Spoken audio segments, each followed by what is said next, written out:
মানুষ যদি আল্লাহ রাব্বুল আলামিনকে জানতে চায়, চিনতে চায়, তার পদ্ধতি হচ্ছে তার সৃষ্টিকে জানা। তার সৃষ্টির মাধ্যমেই তাকে চেনা যাবে।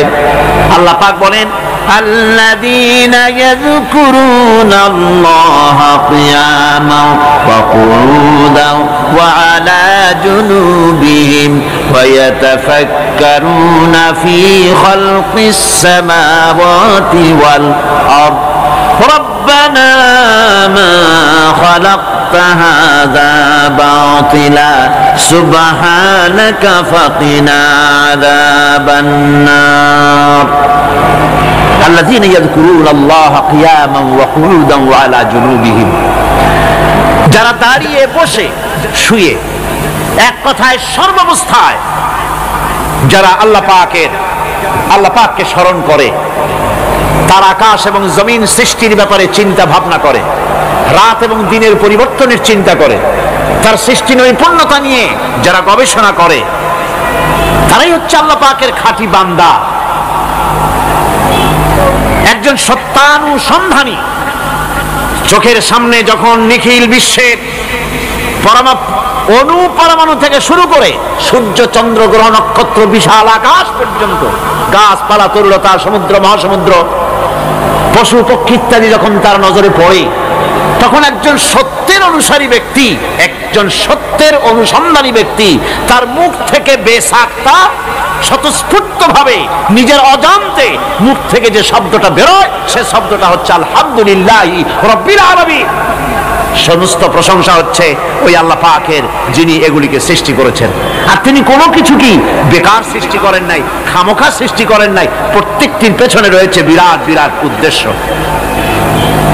এখানে মানুষের সবচাইতে বড় ভ্রান্তি, মানুষের সবচাইতে বড় ভুল, সেটা হলো এই, দুর্ভাগ্যজনক ভাবে সকল সৌন্দর্যের মহাশিল্পী আল্লাহ পাককে মানুষ ভুলে যায়। তারা প্রশংসা করে নদী, প্রশংসা করে নারীর অঙ্গ প্রত্যঙ্গ নিয়ে তারা কবিতা লেখে, নারীর সৌন্দর্য নিয়ে কবিতা লেখে, সাহিত্য রচনা করে, সূর্য নিয়ে, চন্দ্র নিয়ে, চাঁদের মায়াবী জ্যোৎস্না নিয়ে, এর সুন্দর সুষমা নিয়ে কবিতা লেখে, প্রজাপতির রং দিয়ে গান তৈরি করে, ফুলের সৌন্দর্য এবং তার সৌরভ দেখে মানুষ পাগল হয়ে যায়। এগুলির পিছনে গান, সাহিত্য ইত্যাদি কবিতা রচনা করে। কিন্তু এই সৌন্দর্য যিনি সৃষ্টি করেছেন সে আল্লাহ পাককে বেমালুম ভুলে যায়।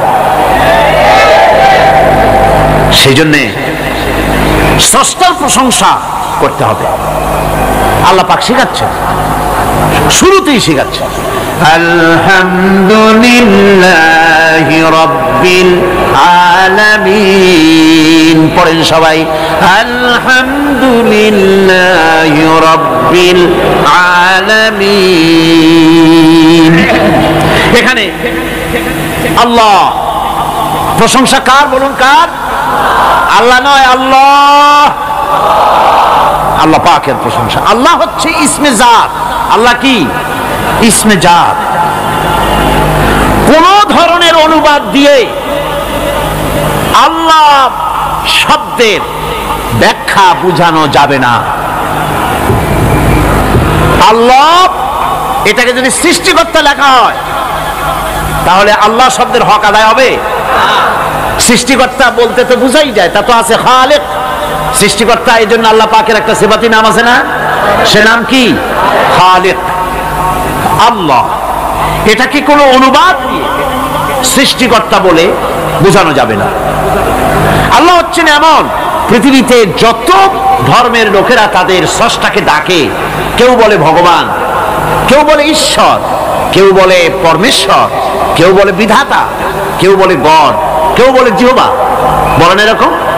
কথা না বললে বুঝি কি বলে? এর প্রত্যেকটি শব্দের প্রতিশব্দে স্ত্রীলিঙ্গে অন্য শব্দ আসবে। ভগবান বললে কি হবে? ভগবতী। ঈশ্বর বললে ঈশ্বরী। পরমেশ্বর বললে পরমেশ্বরী। বিধাতা বললে বিধাত্রী। গড বললে গডেজ আসবে। এখন গড আরো বেকায়দা। গডটারে যদি উল্টায় দেন এমন সর্বনাশ হবে যা বলার মতো না। আর এই শব্দ দিয়েও বোঝার উপায় নাই যে তারা কি বলতে চায়। শব্দকে খণ্ডিত যদি করা হয় তাও বোঝা যাবে না যে কি বলতে চায়। অথচ আল্লাহ পাক হচ্ছেন, আল্লাহ পাকের নাম হচ্ছে এমন একটি নাম, আমাকে যদি কেউ বলে যে অন্য কোনো ব্যাখ্যা চাই না, আল্লাহ দিয়ে আল্লাহরে বুঝায় দেন, তো আল্লাহ দিয়ে আল্লাহরে বুঝানো যাবে? এরকম কোরআনে কারিমের মধ্যে আল্লাহ আয়াতে কারিমা সেট করে রেখেছেন। সুবহানাল্লাহ। যদি আপনারা বলেন আমাকে যে আল্লাহ দিয়ে আল্লাহর পরিচয় করায় দেন, তো আমি বলবো আল্লাহ রাব্বুল আলামিন কোরআনে কারিমের মধ্যে বলেছেন, আল্লাহু লা ইলাহা ইল্লা হুয়াল হাইয়ুল কাইয়্যুম। কোন সূরা আছে? কোন আয়াতে? আয়াতুল কুরসি। পড়তে ইচ্ছা করে না? পড়েন আমার সাথে, আল্লাহু লা ইলাহা ইল্লা হুয়াল হাইয়ুল কাইয়্যুম। আল্লাহ হচ্ছেন তিনি যিনি ছাড়া কোনো উপাস্য নাই, কোনো ইলাহা নাই, কোনো মাবুদ নাই যিনি ছাড়া, আর কোনো ইবাদতের মালিক নাই, আর যিনি হচ্ছেন সদা জাগ্রত চিরঞ্জীব, সার্বভৌমত্বের একচ্ছত্র মালিক, যিনি সদা জাগ্রত চিরঞ্জীব, তিনি হচ্ছেন আল্লাহ। এখন কেউ যদি বলেন আল্লাহ অক্ষর কি, এক একটা অক্ষর বাদ দিয়া আল্লাহরে চিনায় দেন, তাও চিনানো যাবে। আল্লাহর প্রথম অক্ষর যদি বাদ দেন, কি থাকবে? কোরআনে কারীম বলছে তা দিয়েও বোঝা যাবে, লিল্লাহি মা ফিস সামাওয়াতি ওয়া মা ফিল আরদ। আল্লাহ হচ্ছেন তিনি যার জন্য আকাশ আর জমিন, আকাশ এবং জমিনের একচ্ছত্র মালিক, এর মাঝখানে যা কিছু আছে সব কিছুর মালিকানা যার হাতের মুঠায়, তিনি আমার আল্লাহ। তিনি কে? আল্লাহ। এরপরে যদি বলেন আর একটা নাম ছেড়ে দেন, আলিফ সাল্লাম, একটা নাম ছেড়ে দিলাম, তাহলে কি থাকলো? লাহ থাকলো, দুইটা অক্ষর থাকলো লাহু। এই লাহু দিয়েও আল্লাহ রাব্বুল আলামিনের সিফাতকে, তার গুণকে বোঝা যাবে। লাহু মাকালিদুস সামাওয়াতি ওয়াল আরদ। আল্লাহ পাক বলেন আসমান এবং জমিনের রিজকের চাবিকাঠি আল্লাহ পাকের হাতে, যাকে খুশি তিনি পর্যাপ্ত রিজেক দান করেন। কেউ যদি বলেন লামটাও ভালায় দেন, লামটাও ছেড়ে দেন, দিলাম নাম একটা ছেড়ে, থাকলো কি? একটা অক্ষর থাকলো হু। এই হু দিয়ে আমার আল্লাহরে চেনা যাবে। ওয়া হুয়াল গফুরুল ওয়াদুদুল আরশিল মাজিদ ফাআলুল লিমা ইউরিদ। আমার আল্লাহ হচ্ছেন তিনি যিনি ক্ষমাশীল, যিনি দয়াবান, যিনি বান্দাকে মহব্বত করেন, যিনি হচ্ছেন আরশে আজিমের মালিক, তিনি হচ্ছেন সেই মহান সত্তা যিনি যা খুশি তাই করতে পারেন। সুতরাং আল্লাহ হচ্ছেন এমন এক লফজ, এমন এক নাম, এমন এক ইসমে জাত যার কোনো বিকল্প নাই, যা অনুবাদ করে আল্লাহকে স্রষ্টা বললে এটা সারবে না, সৃষ্টিকর্তা বললে সারবে না। আল্লাহ পাকের নামের বিরাট বিশাল ব্যাপক অর্থ রয়েছে। সুতরাং আল্লাহকে আল্লাহই বলতে হবে। আল্লাহকে কি বলতে হবে? আল্লাহ আল্লাহ আল্লাহ। কত মজাই নামে, সুবহানাল্লাহ বিহামদি, কত মজাই নামে। আল্লাহ রাব্বুল আলামিন বলেন, আমরা শুরু করছি সূরা ফাতিহা, অভিনন্দন পত্র দিচ্ছি, কারে দিচ্ছি? আল্লাহ পাককে দিচ্ছি। শেখানো ভাষা দিয়ে রব্বুল আলামিন বলেন প্রশংসা করো, আলহামদুলিল্লাহি রাব্বিল আলামিন। সমস্ত প্রশংসা আল্লাহ পাকের, যিনি হচ্ছেন রব, যিনি কি? রব। এখন এই রব শব্দের বাংলা অর্থ করা হয় প্রভু, লালনকারী, প্রতিপালনকারী, কিন্তু এই অর্থ যথেষ্ট নয়। কোরআনে কারিমে যে রব বলা হয়েছে তার অর্থ হচ্ছে, তার অর্থ ব্যাপক, অনেক বিশাল এর অর্থ। এ রব কাকে বলে? এই রব শব্দের বাংলা অর্থ করা হয় প্রভু, লালনকারী, প্রতিপালনকারী, কিন্তু এই অর্থ যথেষ্ট নয়। কোরআনে কারিমে যে রব বলা হয়েছে তার অর্থ হচ্ছে, তার অর্থ ব্যাপক, অনেক বিশাল এর অর্থ। এ রব কাকে বলে? আমি রবের সমস্ত ব্যাখ্যা করতে পারবো না, তবে অল্প কথায় এমন ভাবে বলতে চেষ্টা করব যাতে করে আপনাদের বুঝে আসবে ইনশাআল্লাহ। আমরা বলি ইনশাআল্লাহ।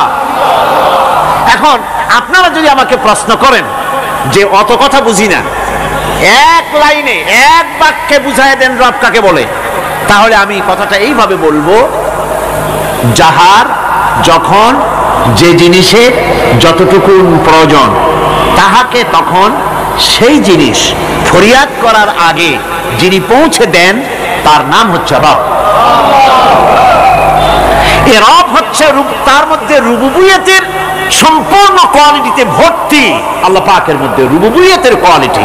রব শুধু সৃষ্টি করেই ছেড়ে দেন না, প্রতিপালন করেন, পূর্ণতায় পৌঁছে দেন। সুবহানাল্লাহ বলতে ইচ্ছে করে না ভাইরা? দেখেন আল্লাহ রাব্বুল আলামিন এমন রব, বাংলাদেশের কুকুর আর আমেরিকা ইউরোপের শীত প্রধান দেশের কুকুর একরকম নয়। আমাদের দেশের পশু ইউরোপ আমেরিকা শীত প্রধান দেশের পশু একরকম নয়। তার কারণ হলো আমাদের দেশে শীত কম, নাতিশীতোষ্ণ অঞ্চলের মধ্যে খানিকটা পড়ে যায়। এখানে পশুদের গায়ে কম পশম থাকলে কোনো অসুবিধা নাই। ভেড়া, ঘোড়া, কুকুর, বন্য প্রাণীকে কেউ তো কম্বল দেয় না, ল্যাপ দেয় না, রাজাই দেয় না, খাতা দেয় না, চাদর দেয় না। আল্লাহ রাব্বুল আলামিন তিনি এমন রব, শীত প্রধান দেশের পশুদের গায়ে পশম দিয়া চিরস্থায়ী কম্বল জড়ায় দিয়েছেন। এটা হচ্ছে রব, প্রতিপালনের পদ্ধতি। কি সুন্দর করে তিনি প্রতিপালন করছেন, কি সুন্দর করে তিনি পশু পক্ষীগুলিকে তাদের আহার জোগাড় করছেন, প্রতিপালন করছেন। তিনি রব, মানুষকে সৃষ্টি করেছেন, আমাদেরকে সৃষ্টি করেছেন, সব প্রয়োজন মিটাইছেন, সকল প্রয়োজন মিটিয়েছেন, একটা জিনিস বাদ রাখেন। আমাদের মুখে দাঁতের দরকার ছিল, মায়ের পেট থেকে দাঁত নিয়ে আসিনি। মায়ের পেট থেকে আসার পরে আমাদের খাবারের দরকার ছিল। লক্ষ্য করেন রব কারে বলে, লক্ষ্য করুন। মায়ের পেটের মধ্যে যখন ছিলাম ওখানে কোনো রোগের জীবাণু ঢুকতে পারে নাই। ফি করারিম মাকিন, একটি সুরক্ষিত জায়গায় আল্লাহ রাব্বুল আলামিন বাচ্চাকে রেখেছেন, যেখানে কোনো সর্দি হবে না, জ্বর হবে না, সর্দি হবে না, ব্রঙ্কাইটিস হবে না, ডায়াবেটিস হবে না, প্রেসার হবে না।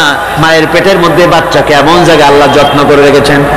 এই বাচ্চা যখন মায়ের পেট থেকে বেরিয়ে এলো তখন তার পরিবেশ অত্যন্ত খারাপ। এখানে পলিউশন আছে, এখানে কার্বন ডাই অক্সাইড আছে, এখানে বিষাক্ত হাওয়া আছে, এখানে দূষিত আবহাওয়া রয়েছে। প্রতি মুহূর্তে রোগ তাকে হামলা চালাতেছে। এই রোগের থেকে সে বাচ্চা বাঁচবে কি করে? এজন্য রব্বুল আলামিন তিনি এমন রব, মায়ের বুকের মধ্যে যে খাবার তৈরি করলেন বাচ্চার, ওই খাবারের মধ্যে বাচ্চার ওষুধ আল্লাহ পাক বানায়া দিলেন। মায়ের বুকের দুধ শুধু দুধ নয়, এটা ওষুধ। সুবহানাল্লাহ, এটা খাদ্য, এটা ওষুধ, এটা ভিটামিন, এটা ক্যালসিয়াম,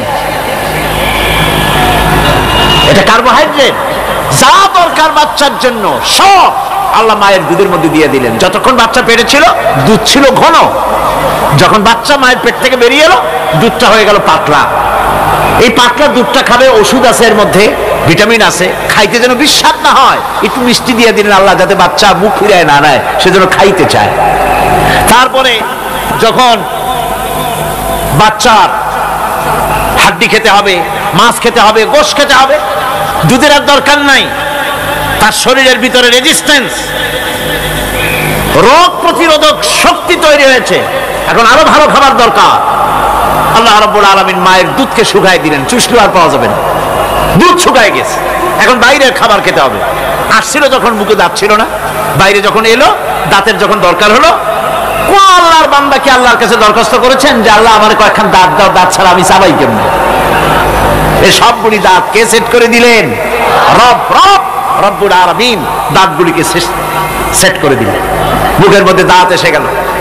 আল্লাহ রব্বুল আলামিন শরীরটাকে সাজিয়ে গুছিয়ে, হিউম্যান বায়োলজি যাকে বলা হয়, এই শরীরকে যে সুন্দর করে আল্লাহ পাক তৈরি করলেন বলে শেষ করা যাবে না, কত সুন্দর করে আল্লাহ পাক বানিয়েছেন।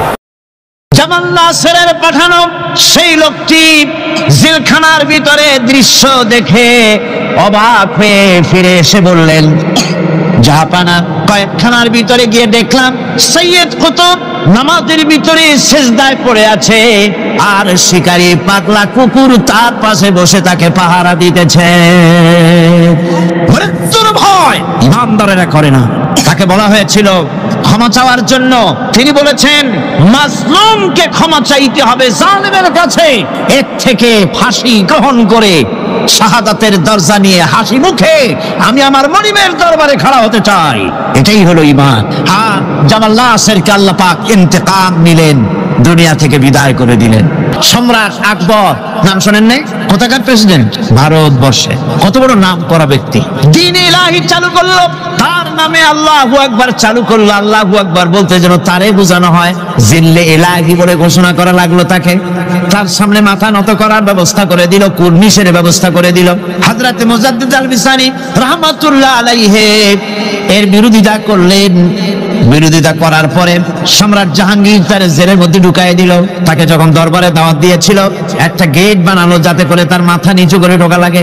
আল্লাহর মাহবুব বান্দা মুজাদ্দিদ আল বিসানি রাহমাতুল্লাহ আলাইহি তিনি মনে করলেন এখানে গেটটা নিচু করা হয়েছে যাতে করে আমি মাথা নিচু করে ঢুকি, আর এটাই সে কুর্নিশ হিসেবে ধরে নেবে। তিনি মাথা নিচু করলেন না, মর্দে মুজাহিদ বাদশার দরবারে নিজের বাম পাখানা আগে ঢুকাইয়া দিলেন। এই অপরাধে তাকে কারারুদ্ধ করা হলো। জেলখানার ভিতরে তিনি আছেন। কয়েক মাস পরে জেলার সাহেব চিঠি লিখেছেন বাদশার কাছে, জাহাপানা জেল তো হয় চোরের জন্য, ডাকাতের জন্য, বদমাশদের জন্য। কারে পাঠাইলেন জেলখানায়? মুজাদ্দিদ আল বিসানি নামক যে ব্যক্তিকে জেলে পাঠিয়েছেন, তিনি আসার পরেই কয়েক মাসে আমার জেলের মধ্যে চোর আর ডাকাত যা ছিল সব আল্লাহর ওলিতে পরিণত হয়ে গেছে। সম্রাট আকবর সেকেন্দ্রায় তার খবর রয়েছে, কেউ জিয়ারত করতে যায় না। মুজাদ্দিদ আল বিসানি রাহমাতুল্লাহ আলাইহি হযরতে খাজা মুঈনুদ্দিন চিশতি রাহমাতুল্লাহ আলাইহির দরবারে আজও হাজার হাজার মানুষ কবরের কাছে জিয়ারত করতে যায়। দিনদার ইমানদার সৎকর্মশীল হলে আল্লাহ পাক তার মহব্বত মানুষের দিলের মধ্যে পয়দা করে দেন। ভাইরা আমার, এই পৃথিবীর বুকে ভালো কাজ যারা করে তাদের জন্য ফুল বিছায় কেউ দেয় না, ফুল দেয়, ফুল দেয় না, কণ্ঠকা কীর্ণ থাকে। নবীজি কালেমার দাওয়াত দিয়েছিলেন, এই কারণে নবী কোনো ফুলের বিছানা পান নাই, ফুলের মালা পান নাই। কাফির বেঈমানেরা নবীজিকে মারধর করেছে, দান্দার মোবারক শহীদ করেছে। হযরত বিলালকে উটের পায়ের সাথে বেঁধে দিয়ে উট তাড়ায় দিয়েছে। দড়ির মাথায় বেলাল বাঁধা, পিঠের থেকে চামড়া খসেছে, মাথা থেকে চামড়া খসে গেছে। উত্তপ্ত মরুভূমির উপরে হযরত বিলালের রক্তাক্ত শরীরকে চিৎ করে শোয়াই দিয়েছে। চতুর্দিকে কাফেরেরা দাঁড়ায়া লোহার ডান্ডা দিয়ে তাকে পিটাইছে আর বলেছে লাত মানাতির উপরে এখনো ঈমান আন। হযরত বিলাল একটা ভাঙ্গা আঙ্গুল কোন রকম আকাশের দিকে উঁচু করে বলেছেন আহাদ আহাদ আহাদ লা ইলাহা ইল্লাল্লাহ লা ইলাহা ইলাহা ইল্লাল্লাহ মুহাম্মাদুর রাসূলুল্লাহ। ঠিক মতো চলে পুলিশকে যে দায়িত্ব, যে ক্ষমতা গভর্নমেন্ট দেয়, সরকারি আইনে পুলিশের যে দায়িত্ব আছে, যে পাওয়ার আছে, পুলিশ যদি তার পাওয়ারকে নির্দ্বিধায় যদি এই দায়িত্ব পালন করতে পারত, আমি বলতে চাই গোটা দেশ একটা সুন্দর দেশে পরিণত হয়ে যেত। কিন্তু পুলিশ কি তার দায়িত্ব অবলীলাক্রমে পালন করতে পারে? পুলিশ বহু কষ্ট করে খাগড়াছড়ি আর বান্দরবানের পাহাড় ঘুরে ঘুরে বড় ডাকাতরে ধরে ফেলেছে। বড় চোরাচালানি, স্বর্ণ চোরাচালানকারী বড় একটা ডাকাতরে ধরে ফেলাইছে, জীবনের ঝুঁকি নিয়ে ধরছে। আসামি ধরা কি এত সহজ? গেলি আসামি কয় যে আমার হাতে হ্যান্ডকাপ পরাই দেন, আমি আসছি, এরকম করে না। জীবনের ঝুঁকি নিয়ে তারপরে পুলিশ গ্রেফতার করে, তাদেরকে গ্রেফতার করলো। পরের দিন টেলিফোন আসলো, হ্যালো চট্টগ্রামের এসপি? বলে হ্যাঁ। আরে মিয়া তুমি ধরছো কারে? আরে ধরছি তো বল্টু মিয়ারে। কেন ধরলা তারে? কয় স্যার অস্ত্র শুদ্ধা ধরছি। তাতে কি হয়? আমার পার্টির লোক অস্ত্র শুদ্ধা ছাড়িয়ে দিবি যদি চাকরি করতে চাস। কথা ঠিক কিনা? এগুলি অনেক আগে হতো, আজকাল হয়তো না, আজকাল হন। আমি এ কথা কেন বললাম? থানায় আসামিদেরকে ধরা হয়, জেল হয়ে গেল, কয়েক মাস পর বেরিয়ে গেল, থানায় তার নামটা আসামির খাতায় লেখা গেল, চোর হিসাবে, ডাকাত হিসাবে, সন্ত্রাসী হিসাবে, চোরাচালাকি হিসাবে, ঠিক কিনা? আবার ধরা পড়লো, আবার নাম উঠলো, আবার ধরা পড়লো, আবার নাম উঠলো, জেল থেকে মুক্ত হলো না, ঠিকই থাকলো খাতায়। কিন্তু কোন বান্দা যদি গুনাহ করে, আল্লাহর বান্দার জন্য যে খাতা আছে, ফেরেশতারা যেটা লেখে, ওইখানে গুনার খাতায় তার নাম উঠে গেল। রব্বুল আলামিন বলেন, আমার বান্দা যদি গুনাহ করার পর বুঝতে পেরে যখন তওবা করে, তখন শুধু গুনাহ মাফ করি না, গুনার খাতা থেকে নামটাও আমি মুছে ফেলে দেই। আমার বান্দা যখন শয়তানের ওয়াসওয়াসায় পড়ে একটা নেকের একটা গুনাহ নিয়ত করবে, গুনাহ করার নিয়ত করবে, গুনাহটা করে নাই, পাপ লিখবা না। গুনাহ করা হয়ে যাওয়ার পর একটা গুনার জন্য একটা গুনাহই লিখবা। আর যদি আমার বান্দা কোন একটি নেকির কাজের নিয়ত করেছে, হজের নিয়ত করেছে, হজে যায় নাই, মাদ্রাসা মসজিদে দান করবে, চট্টগ্রাম তাফসীরুল কোরআন মাহফিলে দান করবে, করে নাই এখনো, শুধু নিয়ত করেছে, নেক নিয়তের কারণে আমলনামায় একটা নেকি লিখে দিবা। আর যখন নেকির কামটা করা হয়ে যাবে, আল্লাহ পাক বলেন, মান জাআ বিল হাসানাতি ফালাহু আশরু আমসালিহা। নেকির কাজটা যখন করা হয়ে যাবে, আমার বান্দার আমলনামায় একটা নেকের পরিবর্তে 10টা গ্রেস মার্ক লাগাইয়া 10 গুণ বাড়াইয়া দিবা। আমি বান্দা, আল্লাহ পাক বলেন, বান্দার কোন আমলের উপরে আমি জুলুম করি না। বান্দা যদি যেসব কাজ করবে, সমস্ত নেক কাজের জন্য আমি তাকে সওয়াব দান করব। শুধু তাই না, সৎকর্মশীল ব্যক্তিদের রুজিতে আমি বরকত দিয়ে দিব। সুবহানাল্লাহ কোন। ভালো কাজ যারা করবে তাদের রুজিতে আল্লাহ পাক কি করবেন? ফাল্লাযীনা আমানু ওয়া আমিলুস সালিহাতি লাহুম মাগফিরাতু ওয়া রিজকুন কারীম। যারা ঈমান আনবে এবং ভালো কাজ করবে, আমি তাদেরকে উত্তম রিজক দান করব। শুধু তাই নয়, আমলে সালিহ যারা করবে, সৎকর্মশীল লোকদের, তাদের জন্য রয়েছে আমার কাছে ক্ষমা, মাগফিরাত। ওয়া ইন্নী লাগাফফারুন লিমান তাবা ওয়া আমানা ওয়া আমিলা সালিহান সুম্মা ইহতাদা। নিঃসন্দেহে আমি ক্ষমাশীল ওই সব বান্দাদের জন্য যারা সৎ কাজ করে, আমলে সালেহ করে, নেক কাজ করে, আর গুনাহ থেকে তওবা করে, আর এই তওবার উপরে, হেদায়েতের উপরে টিকে থাকে, আমি তাদের গুনাহ কাশি আমি রব্বুল আলামিন মাফ করে দেই। আল্লাহ পাক ওয়াদা করেছেন, নেক কাজ যদি হও, সৎ কর্মশীল যদি তোমরা হও, তাহলে নেক কাজের বিনিময় আমি রব্বুল আলামিন তোমাদেরকে রাষ্ট্র ক্ষমতা দান করব, যেমন করে তোমাদের পূর্বপুরুষদেরকেও রাষ্ট্র ক্ষমতা দিয়েছিলাম। রাষ্ট্র ক্ষমতা হচ্ছে সুলতানে নাসির, যাকে বলা হয়েছে সাহায্যকারী শক্তি। রাসূল করিম সাল্লাল্লাহু আলাইহি সাল্লাম আল্লাহর কাছে সেখানে দোয়া করেছেন, রব্বি আদখিলনি মুদখালা সিদকিন ওয়া আখরিজনি মুখরাজা সিদকিন ওয়াজআলনি মিন লাদুনকা সুলতানান নাসিরা। আয় আল্লাহ, আমাকে সাহায্যকারী শক্তি আমাকে তুমি দান করো। এই সাহায্যকারী শক্তি হচ্ছে রাষ্ট্র ক্ষমতা। কি ক্ষমতা? রাষ্ট্র ক্ষমতা। এখন রাষ্ট্র ক্ষমতা কি জন্য? রাষ্ট্র ক্ষমতা এই জন্যে যে রাষ্ট্রীয় পাওয়ার যদি আপনার হাতে না থাকে, তাহলে ইসলামের সকল আইন পালন করা সম্ভব নয়। ঠিক কিনা? ঠিক কিনা? আজ সমাজে সুদ চালু আছে নাকি নাই? জেনা চালু আছে নাকি নাই? জুয়া চালু আছে নাকি নাই? আমার ভাইরা, আমার এই দেশে, এই উপমহাদেশে, পাকিস্তান, ইন্ডিয়া, বাংলাদেশ, এই দেশগুলির মতো এত মাহফিল কোথাও হয় না, পৃথিবীর কোথাও এত মাহফিল হয় না। এই মাহফিলের কারণেই এই দেশের মানুষগুলি আল্লাহর মেহেরবানি মাথায় টুপে আছে, মুখে দাঁড়িয়ে আছে, অসংখ্য মসজিদ মাদ্রাসা হয়েছে। আল্লাহর ওলিরা, বড় বড় আলেম এবং পীর বুজুর্গরা এই দেশে দ্বীনের দাওয়াত দিয়েছেন, সুদের বিরুদ্ধে কথা বলেছেন, ঘুষের বিরুদ্ধে কথা বলেছেন। কিন্তু আপনারা বলেন, এই শত শত বছর পর্যন্ত ওয়াজ নসিহত করে, পীর মুরিদি করে, আর তাফসীর করে, সুদ বন্ধ হয়েছে নাকি? বুঝেন না কথা?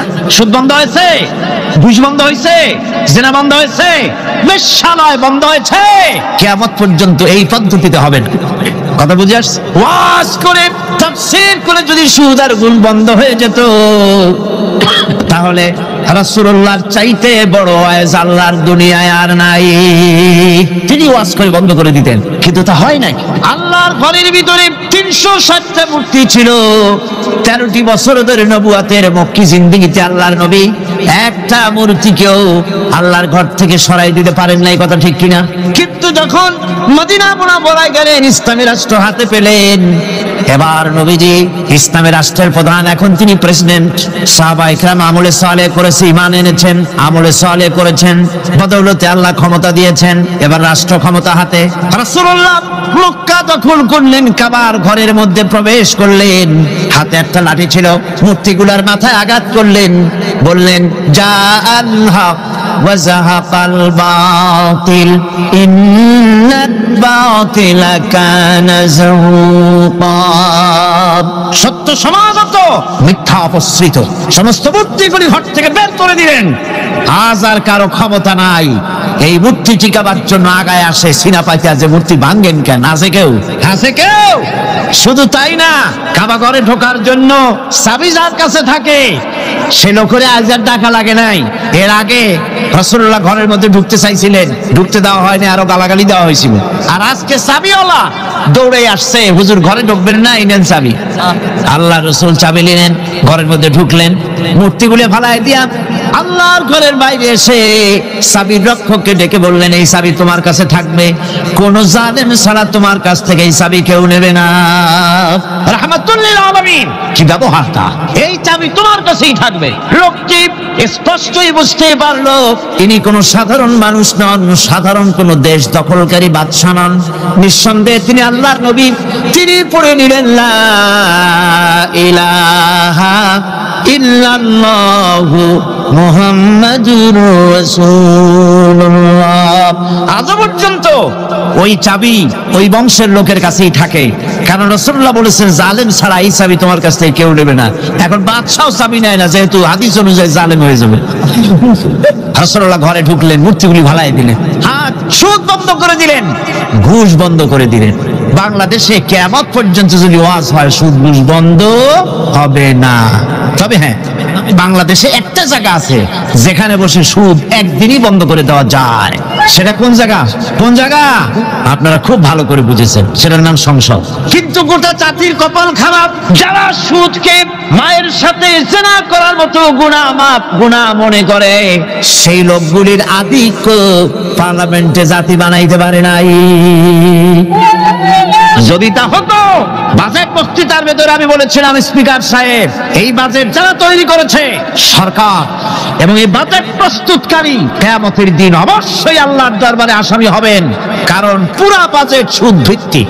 আর সুদকে আল্লাহ পাক হারাম করে দিয়েছেন, জঘন্যতম হারাম। সুদের মধ্যে 70টি গুনাহ, তার 70 গুনাহ হলো নিজের মাকে নিকাহ করা। নাউযুবিল্লাহি মিন যালিক। ভাগ্য আমরা বদলাতে চাই, ঠিক কিনা? কিন্তু বিশ্বাস করুন, আল্লাহ রাব্বুল আলামিনের কোরআন আমার হাতে, বিশ্বাস করুন, এ ভাগ্য সমাজতন্ত্র বদলাইতে পারে নাই, পুঁজিবাদ বদলাইতে পারে নাই, ধর্ম নিরপেক্ষ মতবাদ বদলাতে পারবে না, কখনোই পারবে না।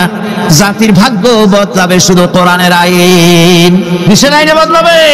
এই কোরআন ছাড়া ভাগ্য বদলাবার আর কোনো পথ। কোরআনের দিকে গিয়ে আসুন। শুধু তাফসীর শোনার জন্য পাগল হলে হবে না, আমল করতে হবে। মাওলানা সৈয়দ সালমান নদভী সাহেব তিনি যে কথাটা বলেছেন, কি দারুণ কথা বলেছেন।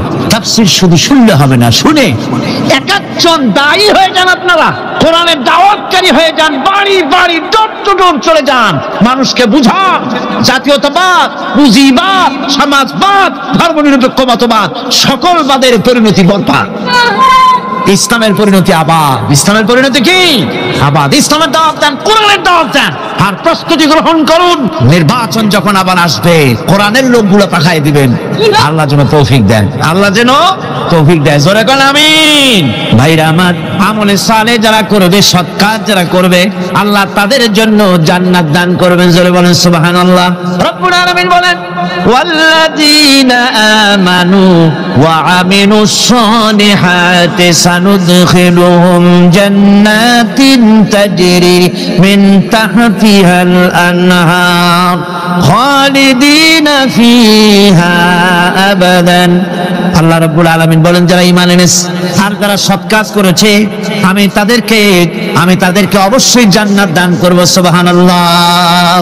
এমন জান্নাত দেব যেই জান্নাতের নিচের থেকে সতত প্রবাহিত নহর প্রবাহিত রয়েছে। এত সুন্দর জান্নাত তারা পাবে। এটা হচ্ছে আল্লাহর ওয়াদা। এটা কার ওয়াদা? সৎকর্ম যদি করেন, ভালো কাজ যদি করেন, আল্লাহ পাক সৎকর্মশীলদের জন্য জান্নাত দিবেন। তারপরে আল্লাহ আবার কি বলছেন শোনেন, আল্লাহ পাক বলেন, সন্দেহ করো না, আমার কথায় কোনো সন্দেহ করো না। ওয়াদাল্লাহি হাক্কান ওয়া মান আসদাকু মিনাল্লাহি কিলা। আল্লাহর ওয়াদা অবশ্যই হক। আল্লাহর চাইতে সত্যবাদী আর কে হতে পারে? কে হতে পারে? আল্লাহর কথাগুলো বিশ্বাস হয় না। ওই যে নির্বাচনের সময় কে একজন কইলো, এবার আমাকেও পাঠা, জম্মের খাওয়া খাইবা, রাস্তাগুলো সোনা দিয়ে বানাই দেবো, গরু গাড়ি চাকার মতো জিলাপি বানাই দেবো, খাইতে গিয়ে শীত হয়ে থাকবা। মানুষেরা মহব্বতের ঠেলায় অস্থির। আরে মুসলমান, একটা শাড়িতে ভুলে যায়, একটা লুঙ্গিতে ভুলে যায়, 10টা টাকায় ভুলে যায়। আপনারা মনে কিছু নেবেন না তো? একটা ছাগলও তার দাম হয় 500 টাকা, 1000 টাকা, 2000 টাকা। কিন্তু নির্বাচনের সময় আল্লাহর বান্দাদের দাম যারা ভোট দিতে যায়, এই ছাগলের চেয়ে কমে যায়, 50 টাকা 100 টাকা বিক্রি হয়ে যায়।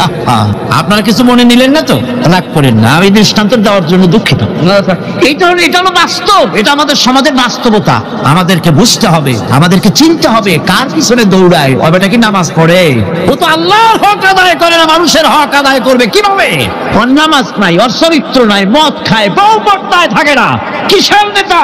নেতৃত্ব তো সেই দিতে পারে যার দিন আছে, ঈমান আছে, চরিত্র আছে, আল্লাহরে ভয় করে। ইউসুফ আলাইহিস সালাম, জুলাইখা তাকে আটকায় ফেলেছে ঘরের মধ্যে, তালা দেওয়া, খিল দেওয়া, সিটকানি মারা, পালাবার পথ নাই, চতুর্দিকে উলঙ্গ নগ্ন চিত্র। আর এই সুন্দরী যুবতী নারী জুলাইখা তার প্রেম নিবেদন করেছে হযরত ইউসুফের কাছে। যৌবনে ভরা টকবগে যৌবনের যুবক হযরত ইউসুফ আলাইহিস সালাম, সৌন্দর্যের পিরামিড, বাঁচার কোনো পথ নাই জুলাইখার কুপ্রবৃত্তি চরিতার্থ করে দেওয়া ছাড়া। কিন্তু হযরতে ইউসুফ আলাইহিস সালাম আল্লাহ রাব্বুল আলামিনকে ডাকলেন, হতাশায় ভেঙে পড়লেন না, আল্লাহকে ভয় করলেন, আল্লাহকে ডাকলেন। আল্লাহকে ডেকে, আল্লাহকে ভয় করে তালাবদ্ধ দরজার দিকে যখন দৌড় মারলেন, রব্বুল আলামিন আপন কুদরতে দরজার তালাগুলি খুলে দিলেন। ভাইরা আমার, এভাবে করে মুমিনেরা কখনো হতাশ হয় না। ফাইন্না মাল উসরি ইউসরা, ইন্না মাল উসরি ইউসরা। মনে রাখতে হবে, দুঃখ কষ্টের সাথে থাকে সুযোগ সুবিধা, আর প্রত্যেক অসচ্ছলতার সাথে থাকে উদার সচ্ছলতা। এর কোনো বিপরীত কখনই হয় না। আল্লাহ রাব্বুল আলামিন এইভাবে করে মুমিনদেরকে বলেছেন যেন তারা হতাশায় ভেঙে না পড়ে। আমার বন্ধুগণ, হযরতে হুদ আলাইহিস সালামকে যখন সমাজের লোকেরা, রাষ্ট্রের লোকেরা ঘিরে ফেলে দিল, সমাজ শক্তি, রাষ্ট্র শক্তি যখন তাকে ঘিরে ফেলে দিল, ষড়যন্ত্রের পাহাড় তুলে দিল, তারে মেরে ফেলে দিবে, হযরত হুদ দেশ থেকে তার পালায় গেলেন না, ভয় পেলেন না। হযরতে হুদ আলাইহিস সালাম বললেন, কোরআনে কারীমে হযরত হুদের কথা কোট করা হলো, ফাকিদুনি জামিআন সুম্মা লা তুযিরুন। সম্মিলিতভাবে ষড়যন্ত্র করো আমার বিরুদ্ধে, সবাই মিলে ষড়যন্ত্র করো, সুম্মা লা তুযিরুন, আর আমাকে এতটুকু অবকাশ তোমরা দিও না। ইন্নী তাওয়াক্কালতু আলাল্লাহি রাব্বি ওয়া রাব্বিকুম। আমি ভরসা করেছি সেই আল্লাহর উপরে, যার কুদরতি হাতের ভেতরে, যিনি আমাদের রব, তোমাদেরও রব, আর যার কুদরতি হাতের ভিতরে তামাম পৃথিবীর জানগুলি যার হাতে, সে আল্লাহর উপরে ভরসা করেছি। ষড়যন্ত্র যদ্দূর আছে করতে থাকো, আমি ষড়যন্ত্র পরোয়া করি না। সুবহানাল্লাহ। এটাই হলো মুমিনের কোয়ালিটি। শুধু ঈমান, লা ইলাহা ইল্লাল্লাহ মুহাম্মাদুর রাসূলুল্লাহ, গরুর গোশত খাই, আর রবিউল মাস আসতে পরে ইয়া নবী সালাম আলাইকা, ইয়া রাসূল সালাম আলাইকা, তারপরে গরম গরম জিলাপি আর রসগোল্লা খাইলাম খুব বেশি করে, এর নাম মুমিন নয়। মুমিন হচ্ছে তার চলায় ফেরায়, ওঠায় বসায় সাহসিকতার এক আন্দাজ তৈরি হবে সে। আমার ভাইয়েরা, বিপদে অবিচলতা আমাদেরকে পয়গম্বরেরা শিক্ষা দান করেছেন। হযরত ইউনূস আলাইহিস সালাম মাছে তারে গিলে ফেলে দিল। হতাশায় তিনি হার্ট ফেল করেন নাই। মাছের পেটের মধ্যে যদি কেউ চলে যায়, বেরিয়ে যাওয়ার জন্য কোনো ব্যাকডোর আছে নাকি? কোন পালাবার কোন রাস্তা আছে? মাছের পেটের জানালা দরজা আছে কিছু? কিছুই না। তিনি হতাশ হলেন না। মাছের পেটের ভেতরে বসে হযরত ইউনূস আলাইহিস সালাম বুক ভরা আশা নিয়ে আল্লাহর দরবারে তিনি ঘোষণা করলেন, লা ইলাহা ইল্লা আনতা সুবহানাকা ইন্নী কুনতু মিনাজ জালিমিন। পড়েন না সবাই, লা ইলাহা ইল্লা আনতা সুবহানাকা ইন্নী কুনতু মিনাজ জালিমিন। হযরত ইউনূস আলাইহিস সালাম বললেন, আল্লাহ তুমি ছাড়া কোনো ইলাহ নাই, তোমার পবিত্রতা ঘোষণা করছি, আমি জালিমদের অন্তর্ভুক্ত হয়ে গেছি। তিনি যখন চিল্লাচ্ছিলেন, মাছের পেটের ভিতরে বসে যখন কাতরুক্তি করতেছিলেন, আল্লাহ বুঝি তখন শোনেন নাই সে কথা? কি বলেন? আল্লাহ বুঝি তখন তন্দ্রায় বা নিদ্রায় ছিলেন? না, আল্লাহ পাক কি ঘুমান? তন্দ্রায় যান? লা তাখুযুহু সিনাতুন ওয়ালা নাওম। আল্লাহ রাব্বুল আলামিন বলেন, কোন তন্দ্রা বা নিদ্রা আল্লাহ রাব্বুল আলামিনকে স্পর্শ করে না। হযরত ইউনূস আলাইহিস সালাম যখন মাছের পেটের ভিতরে বসে চিৎকার মারলেন, আল্লাহ পাক বলেন, ইউনূস রে, তোমার ওই ডাক কেউ শুনে নাই, দুনিয়ার কোন রাজা বাদশা শুনে নাই, দুনিয়ার কোন বন্ধু বান্ধব তোমার শুনে নাই, কিন্তু আমি তোমার আরশের মালিক, আমি রব্বুল আলামিন শুনেছি। শুধু শুনি নাই, সঙ্গে সঙ্গে জবাব দিয়ে দিয়েছি। ফাস্তাজাবনা লাহু ওয়া নাজ্জাইনাহু মিনাল গাম্মি। পড়েন, ফাস্তাজাবনা লাহু ওয়া নাজ্জাইনাহু মিনাল গাম্মি ওয়া কাযালিকা নুজিল মুমিনিন। আল্লাহ পাক বলেন, আমি জবাব দিলাম। মাছের পেটের ভিতরে বেদনা শুরু হয়ে গেল। মাছ আর তলদেশে শুয়ে থাকতে পারলো না, সাঁতরাতে পারলো না, মাছ ভেসে উঠল উপরে। পেটের যন্ত্রণায় মাছ কিনারায় চলে এসে বমি করে দিতে পারলে যেন বাঁচি, এই অবস্থা মাছের হলো। কিনারায় চলে এলো, বমি করে ইউনূস আলাইহিস সালামকে ফেলে দিল। মাছও বাঁচলো, ইউনূস আলাইহিস সালামও বাঁচলো। আল্লাহ রাব্বুল আলামিন বলেন, মুমিনেরা শোনো, শুধু ইউনূসকে নয়, ওয়া কাযালিকা নুজিল মুমিনিন। এইভাবে করে মুমিন বান্দারা যদি আমাকে ডাকি, আমার কাছে যদি হাত ফাইলায়, আমি আল্লাহ রাব্বুল আলামিন মুমিনদের এভাবে বিপদ মুক্ত করে দেই। আমার বন্ধুগণ, কোরআনে কারীমে রব্বুল আলামিন বলেন, ফাআনজালাল্লাহু সাকিনাতাহু আলাইহি ওয়া আইয়াদাহু বিজুনুদিন লাম তারাওহা। আল্লাহ পাক তার মনের মধ্যে গভীর প্রশান্তি এবং স্বস্তি দান করলেন, আর এমন সৈন্য দিয়ে সাহায্য করলেন যে সৈন্যদেরকে তোমরা দেখতে পাও না। এভাবে করে রব্বুল আলামিন মুমিনদের বিপদে আপদে মুসিবতে সব সময় আল্লাহ পাক মুসলমানদেরকে সাহায্য করেছেন। জোরে বলেন সুবহানাল্লাহ। মুমিনদের সাহায্যকারী আল্লাহ।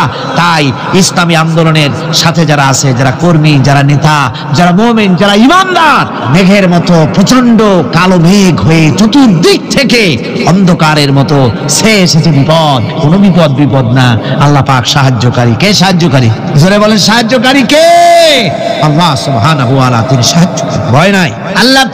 আল্লাহ পাকের উপর ঈমান আনলে পরে কলিজার ভিতরে দুর্জয় সাহসের সৃষ্টি হয়ে যায়, কোনো ভয় অন্তঃকরণে তার থাকে না। আল্লাহ পাক সাহায্য করেন। আর আল্লাহর উপরে ঈমান আনলে পরে রব্বুল আলামিন বলেছেন, ইয়া আইয়ুহাল্লাযীনা আমানু হাল আদুল্লুকুম আলা তিজারাতিন তুনজিকুম মিন আযাবিন আলীম। এমন একটা ব্যবসার কথা কি বলবো না, যে ব্যবসায় তোমাদেরকে জাহান্নামের আযাব থেকে বাঁচায় দেবে। তার প্রথম কাজই হলো আল্লাহর প্রতি ঈমান আনা। ঈমান আনলে পরে এই সমস্ত গুণ তৈরি হয়ে যায়। আর ঈমানে সবচাইতে উপকৃত হয় সমাজের লোকেরা, রাষ্ট্রের লোকেরা, পরিবারের লোকেরা, দেশের মানুষ উপকৃত হয় মুমিনদের দিয়ে ঈমানের কারণে। তার কারণ হলো, একজন মুমিন, একজন ব্যক্তি যখন ইমানদার হয়, মুমিন হয়ে যায়, আল্লাহর প্রতি যখন প্রগাঢ় বিশ্বাস তার এসে যায়, তখন সেই ব্যক্তি নৈতিকতার মান তার বেড়ে যায়। জোরে বলেন সুবহানাল্লাহ।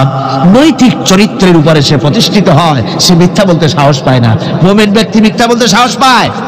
কেন পায় না? মিথ্যা বলতে সাহস পায় না, ঠকাতে সাহস পায় না, ওজনে কম দিতে সাহস পায় না, শয়তানি বদমাশি করতে সাহস পায় না। তার কারণ হলো আল্লাহ পাক বলে দিয়েছেন, মুমিন কোরআনের ভিতরে পড়েছে, ইয ইয়াতালাক্কাল মুতালাক্কিয়ানি আনিল ইয়ামিনি ওয়া আনিশ শিমালি কাঈদ। দুজন নিয়ন্ত্রণকারী ফেরেশতা তোমার ডানে এবং বামে বসে বসে তোমাকে নিয়ন্ত্রণ করছে, কোথায় যাও কি করো এই ফেরেশতারা বসে বসে সব দেখতেছে। মা ইয়ালফিযু মিন কাওলিন ইল্লা লাদাইহি রাকীবুন আতীদ।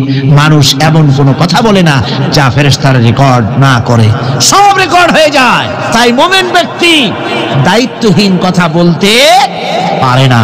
মুমিন ব্যক্তির চরিত্র ভালো হয়ে যায়, সে যে কথা বলে বুঝে শুনে কথা বলে, সে যে ওয়াদা করে বুঝে শুনে ওয়াদা করে, যেহেতু সবকিছুর জবাব কিয়ামতে দিতে হবে। কোথায় দিতে হবে? কোথায় দিতে হবে? কিয়ামতে আল্লাহর দরবারে জবাব দিতে হবে। মহান আল্লাহ রাব্বুল আলামিন বলেছেন, ওয়ালাকাদ খালাকনাল ইনসানা ওয়া না'লামু মা তুওয়াসবিসু বিহি নাফসু। মানুষ সৃষ্টি করেছি আমি, তার অন্তঃকরণের ভিতরে ওয়াসওয়াসা কি হয় আমি জানি। এই জন্য মুমিনেরা মনের ভিতরে কোনো খারাপ কল্পনাও করতে পারে না। খারাপ কল্পনা করলেও তার হিসাব দেওয়া লাগবে আল্লাহর কাছে। কার কাছে? ওয়াইন তুবদু মিন আনফুসিকুম আও তুখফুহু ইউহাসিবুকুম বিহিল্লাহ। আল্লাহ বলেন, মনের মধ্যে যেসব কল্পনা করো তা প্রকাশ করো আর গোপন রাখো, ওইটার হিসাব নেব আমি আল্লাহ পাক। কিয়ামতের দিন আমার কাছে হিসাব দিতে হবে। বন্ধুগণ, এই জন্য মুমিন যারা, মুমিনদের চরিত্র প্রতিষ্ঠিত হয়, মুমিনদের ধারণা থাকে যেখানেই যাই না কেন, যেখানেই বসি না কেন, সেখানেই আল্লাহ, আল্লাহ ছাড়া কোনো জায়গা নাই। আছে নাকি? আছে। আল্লাহ পাক বলেন, মা ইয়াকুনু মিন নাজওয়া সালাসাতিন ইল্লা হুয়া রাবিউহুম। তোমরা যেখানে তিনজন মিলে পরামর্শ করো, মনে রেখো তিনজন নও, ওখানে চতুর্থ সত্তা আমি রব্বুল আলামিন তোমাদের কাছে আছি। সব শুনি আর দেখি। পাঁচজন যেখানে হও সেখানে আমি ষষ্ঠ। এর থেকে যদি কম হও, এর থেকে যদি বেশি হও, বান্দারে তুমি আছো যেখানে আমি আল্লাহ আছি সেখানে। উপায় নাই, সব জায়গায় আমি দেখতে পাচ্ছি। শুধু তাই নয়, রাত্রিবেলায় মানুষেরা গোপনে পরামর্শ করে, করে না? করে কিনা? রাতে রাতে পরামর্শ করে, এক জায়গায় বসে ফলের মধ্যে, পাহাড়ের মধ্যে কোন জায়গায় বসে পরামর্শ করে। কি পরামর্শ? ইসলামী আন্দোলনের লোকদের মারবে, কোথায় তাদের ধরবে, কোথায় তাদের অত্যাচার করবে, এই সমস্ত পরামর্শ করে। আল্লাহ পাক বলছেন, শুনুন, আল্লাহ রাব্বুল আলামিন বলেন, ওয়া হুয়া মাআহুম ইয ইউবাইয়িতুনা মা লা ইয়ারদা মিনাল কাউল ওয়া কানা আল্লাহু বিমা ইয়ামালুনা মুহীতা। আল্লাহ পাক বলেন, তিনি তো ঠিক সেই সময়ও তোমাদের কাছে থাকেন যখন তোমরা নিজেদের ঘরের মধ্যে বসে কোন এক জায়গায় বসে আল্লাহর মর্জির খেলাফ পরামর্শ করো। আল্লাহ তখনও তোমাদের কাছে থাকেন। আল্লাহর ইহাতা থেকে, আল্লাহর কর্তৃত্ব থেকে বেরিয়ে যাওয়ার কোনো উপায় নাই। সুতরাং গোপনে বলেন, প্রকাশ্যে বলেন, যেভাবেই যা কিছু করা হোক না কেন, আল্লাহর কাছে আমাদের সমস্ত অপরাধগুলি ধরা হয়ে যায়। আর এটাই হচ্ছে ঈমানের সীমা পরিসীমা। তিলকা হুদুদাল্লাহ। وَإِذَا سَأَلَكَ عِبَادِي عَنِّي فَإِنِّي قَرِيبٌ। আল্লাহ পাক বলে, বান্দা যখন আমাকে ডাকে আমি বান্দার একদম নিকটে, তার ঘাড়ের চাইতেও নিকটে। ওয়া নাহানু আকরাবু ইলাইহি মিন হাবলিল ওয়ারিদ। আমি আমার বান্দার সব যে রগের উপরে তার মাথা, এর থেকেও আমি আমার বান্দার বেশি নিকটে। সুবহানাল্লাহ পড়েন।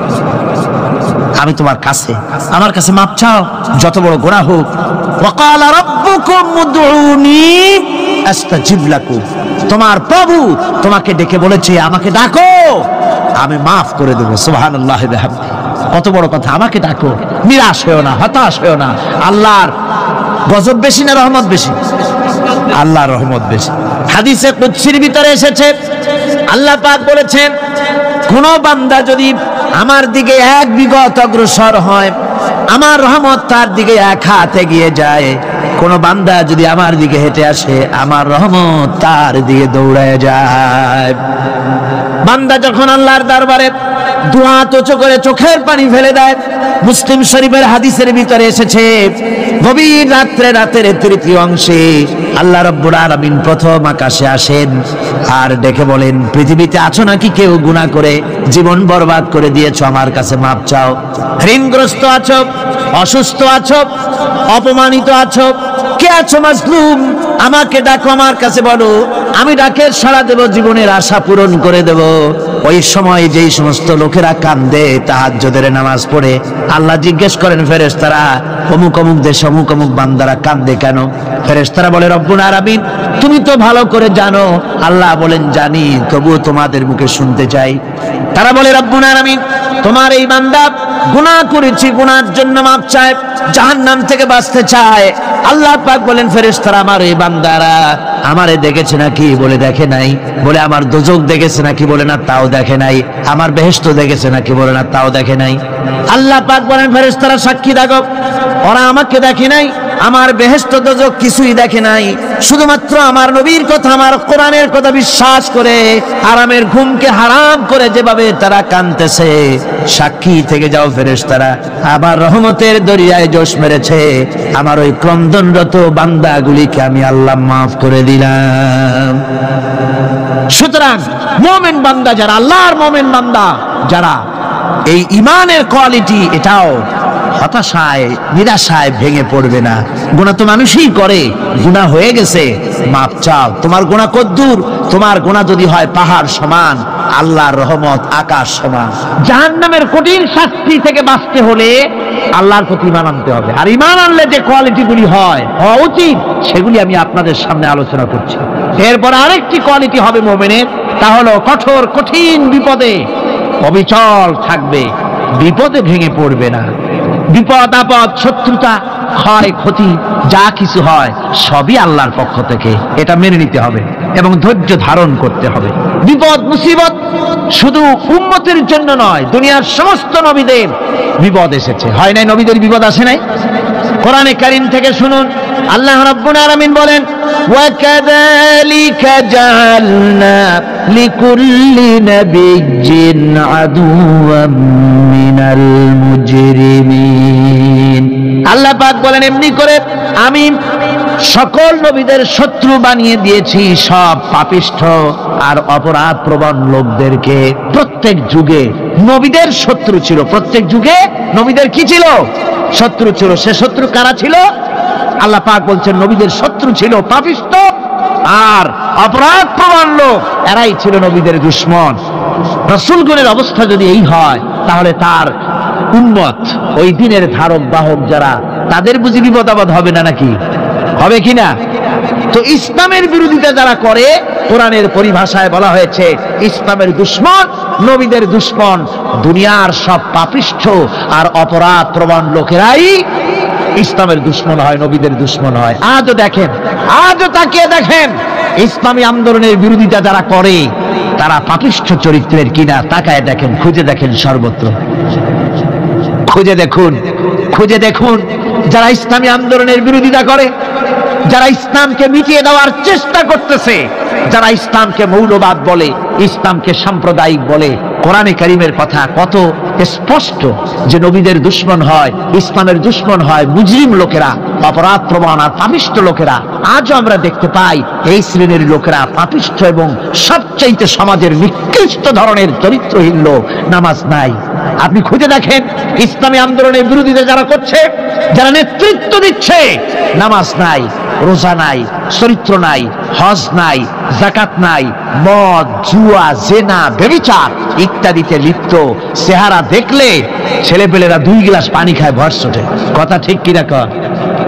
এই হলো অবস্থা। মারে কেন? মুমিনদেরকে, পয়গম্বরদেরকে, সাহাবীদেরকে এবং ঈমানদারদেরকে মারে কেন? তার কারণ হচ্ছে আল্লাহ রাব্বুল আলামিন বলেছেন, ওয়া মা নাকামু মিনহুম ইল্লা আইয়ুমিনু বিল্লাহিল আজিজিল হামিদ। কাফিররা ঈমানদার লোকদেরকে অন্য কোন অপরাধী নির্যাতন চালায় না, নির্যাতন চালায় শুধু এই কারণে যেহেতু মুমিন লোকেরা পরাক্রমশালী, আল্লাহ রাব্বুল আলামিনের দ্বীনকে কায়েম করতে চায়, তার উপরে ঈমান এনেছে, এই কারণেই তারা মারে। ঠিক কিনা কর? যুগে যুগে নবীদের উপরে, সাহাবীদের উপরে যে অত্যাচার হয়েছে, সে অত্যাচার এই কারণেই হয়েছে, অন্য কোনো কারণে নয়। এই কঠিন বিপদে অবিচলতা এবং ধৈর্যের দৃষ্টান্ত নবীগণ পেশ করেছেন পৃথিবীর বুকে। আমরা দেখেছি ইব্রাহিম আলাইহিস সালামকে আগুনে ফেলানো হয়েছে, আছে না কোরআন শরীফে? আমি কিন্তু গল্প করতেছি না, সব কোরআনের কথা। কিসের কথা? ইব্রাহিম আলাইহিস সালামকে আগুনে ফেলানো হচ্ছে। অপরাধ কি? অপরাধ হচ্ছে হযরত ইব্রাহিম আলাইহিস সালাম দাওয়াত দিয়েছেন লা ইলাহা ইল্লাল্লাহ। জোরে পড়েন লা ইলাহা ইল্লাল্লাহ, লা ইলাহা লা ইলাহা ইল্লাল্লাহ মুহাম্মাদুর রাসূলুল্লাহ। হযরত ইব্রাহিম আলাইহিস সালাম দ্বীনের দাওয়াত দিয়েছেন, এক আল্লাহর দাওয়াত দিয়েছেন, ঈমানের দাওয়াত দিয়েছেন। আর কোন অপরাধ ছিল না। নমরুদ সহ্য করতে পারল না। কোরআনে কারীমের মধ্যে সব কথাগুলি আল্লাহ পাক এই জন্য বিধৃত করেছেন, এই জন্য কোরআনে কারীমের মধ্যে সব কথা উঠায় দিয়েছেন, যাতে করে মুমিনেরা বিপদ আসলে পরে যেন ঘাবড়ে না যায়। ইব্রাহিম আলাইহিস সালামকে আগুনে ফেলানো হচ্ছে। ফেরেশতা বলছে, ইব্রাহিম তোমারে আগুনে ফেলায় দাও, হতেছে আমার কাছে সাহায্য চাও, আমার কাছে ক্ষমতা আছে, আগুনগুলো উঠাইয়া নমরুদের বংশ জ্বালায় দেব। হযরত ইব্রাহিম ফেরেশতার কাছে সাহায্য চাইছিলেন নাকি? তিনি বললেন, ফেরেশতা তোমার কাছে সাহায্য কেন চাইব? আমি তো এমন কোন অন্ধ আল্লাহর ইবাদত করি না যেই অন্ধ স্রষ্টা তার গোলামের দুঃখ দুর্দশা না দেখেন। আমি তোমার কাছে সাহায্য চাইব না। হযরত ইব্রাহিম আলাইহিস সালাম পাশ করলেন। কি বলেন, পাশ করছেন না? ঈমানের পরীক্ষায় পাশ। আগুনের মধ্যে হযরত ইব্রাহিমকে যখন ফেলানো হচ্ছে, রব্বুল আলামিন আগুনের প্রতি নোটিশ করে দিলেন, ইয়া নার কুনি বারদাও ওয়া সালামান আলা ইব্রাহিম। আগুন আমার ইব্রাহিমের জন্য শান্তিদায়ক, ঠান্ডা হয়ে যা। এখন কি আর আগুনের বাপের ক্ষমতা আছে ইব্রাহিমের পোড়ানো? আর ক্ষমতা নাই। আমার বন্ধুগণ, ইব্রাহিম আগুনের ভিতরে আরামে বসে আছেন, আর ওদিকে নমরুদ বসে বসে দেখতেছে দূর থেকে। ইব্রাহিম তো জ্বলে না, গায়ের মধ্যে আগুন জ্বলে গেল। ডাক দিয়া কয়, আগুন তোর হলো কি? কেন জ্বালাইতে পারিস না আমার দুশমন রে? হলোটা কি তোর? তোর কি জ্বালানোর শক্তি বন্ধ হয়ে গেল নাকি? আগুনের ভিতর থেকে জবাব এলো, নমরুদ রে, আমার ভিতরে জ্বালানোর শক্তি আছে কি নাই যদি প্রমাণ করতে চাও, টেস্ট করতে চাও, তুই নিজে আয়, তোরে শুদ্ধ তামাম দুনিয়া জ্বালাই দিতে পারি, ইব্রাহিমের এক গাছা পশমও জ্বালাইতে পারি না। তার কারণ হচ্ছে আমি হচ্ছি মাখলুক, আল্লাহ হচ্ছেন খালিক। আল্লাহ আমাকে বলেছেন না জ্বালাতে, তুমি 1000 বার বললেও আমি ইব্রাহিমকে জ্বালাইতে পারবো না। কোরআনে কারিমে ঘটনা বলে মুমিনদেরকে সাহস দেওয়া হচ্ছে, মুমিনেরা দ্বীনের কাজ করতে গিয়ে বিপদ আবাজ আসবে, ঈমানের দাবি হলো বিপদ আসবে, আর বিপদ আসলে ঘাবড়ায় যেও না, মুসিবতে পড়ে চিন্তায় পেরেশানে হয়রান হয়ে যেও না। বিশ্বকবি আল্লামা ইকবাল কি সুন্দর করে বলেছেন, আজ ভি হো জু ইব্রাহিম কা ইমা पैदा आग कर सकती है एक अंदाज गुलिस्तां पैदा। ইব্রাহিমের ঈমান যদি আজিও কোথাও হয় বিদ্যমান, করতে পারেন অগ্নিকুণ্ডে খুবসুরত এক গুলিস্তান। আজ যদি আগুনের ভিতরে কোন নমরুদ কোন ইব্রাহিমকে যদি ফেলে দেয়, আল্লাহ রাব্বুল আলামিন আজও আগুনকে ফুলের বাগান বানায়া দিবেন। সুবহানাল্লাহ। সামান্য স্যান্ডেলের ফিতা গাছা যদি ছেড়ে যায়, মানুষের কাছে চাইও না, আল্লাহ রাব্বুল আলামিনের দরবারে হাত পাতো, রব্বুল আলামিন তোমার স্যান্ডেল কেনার পয়সা জুগিয়ে দেবেন। জোরে বলেন সুবহানাল্লাহ। যা দরকার তার কাছেই চাও, হাত তার কাছেই পাতো। ওই যে সম্রাট শাহজাহানের কথা আমি আপনাদেরকে শোনাই, ফকির একটা ঘুরতেছে সারাদিন। এক লোক বলছে যে আপনি এত, হে ফকির তুমি এরকম করে ঘুরছো সারা জীবন, বুড়া হয়ে গেছো খয়রাত করতে করতে, ছোটবেলা থেকে তোমার ভিক্ষা করতে দেখি, আর কতকাল ভিক্ষা করবে? ভাই করবোটা কি? বাচ্চার কাছে যেতে পারবে, বাচ্চার কাছে গেলে এমন ভাবে দিবে, অনেক দিবে, নিয়ে কুড়াইতে পারবা না, তোমার আর জীবনে ভিক্ষা করা লাগবে। ফকির চলে গিয়েছে, কোথায় পাবো বাচ্চারে? দেখো মসজিদে পাবা। এখন তিনি নামাজ চলে গিয়েছে সেখানে, মসজিদের বারান্দায় দাঁড়ায় দেখে সম্রাট শাহজাহান হাত পেতে মোনাজাত করতেছেন, চোখের থেকে পানি পড়ে দাড়ি ভিজে ভিজে পড়ে। মোনাজাত শেষ করে বাচ্চা যখন বাইরে নেমেছেন, তখন ফকির তাকে সালাম দিয়ে চলে যান। বাচ্চা বলছেন, তুমি আমাকে সালাম দিয়ে চলে যাচ্ছ, তুমি তো ভিক্ষুক, আমার কাছে তো সমস্ত ভিক্ষুকই আমার কাছে চায়, ভিক্ষুক তো ভালো, ধনীরাও আমার কাছে চায়, তুমি ভিক্ষুক মানুষ আমার কাছে চাইলে না, সালাম দিয়ে চলে যাও। ফকির বলতেছেন, যা পানা সত্যি কিছু চাইতে এসেছিলাম, কিন্তু আমি আপনাকে দেখার পরে আমার চিন্তার পরিবর্তন হয়ে গেছে।